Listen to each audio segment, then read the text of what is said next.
Hello দর্শক, আসসালামু আলাইকুম। আশা করি সকলেই ভালো আছেন। তো দর্শক দেখতে পাচ্ছেন, এই যে বন্ধুরা দেখতে পাচ্ছেন, এই যে এই গাছগুলো দেখতে পাচ্ছেন। তো বন্ধুরা এই গাছগুলো হচ্ছে পাটসুতা গাছ।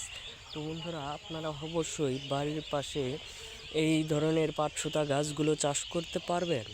তো বন্ধুরা এই পাটসুতাগুলো চাষ করা হয়, আপনারা যদি আপনাদের বাড়িতে গরু লালন পালন করে থাকেন, তাহলে বন্ধুরা এই পাটসুতা গাছগুলো আপনার খুবই দরকার হবে। কারণ আপনারা যদি গ্রাম অঞ্চলে বসবাস করে থাকেন, তারা অবশ্যই আপনাদের বাড়িতে গরু লালন পালন করে থাকেন, তারা অবশ্যই দূর দূরান্ত থেকে ঘাস কেটে আনেন। সেই ঘাসগুলো আপনাদের অনেক দূর দূরান্ত থেকে কেটে আনতে হয়। কিন্তু আপনারা যদি আপনাদের বাড়ির পাশে এই ধরনের পাটসুতা গাছগুলো চাষ করতে পারেন, তাহলে কিন্তু আপনারা খুব সহজেই আপনাদের গরুকে এই ধরনের পাটসুতা গাছগুলো খাওয়াতে পারবেন। এতে করে আপনাদের ভালো ধরনের উপকারিতা হবে এবং আপনাদের খুব সহজ উপায়ে আপনারা এই পাটসুতা গাছগুলো খাওয়াতে পারবেন।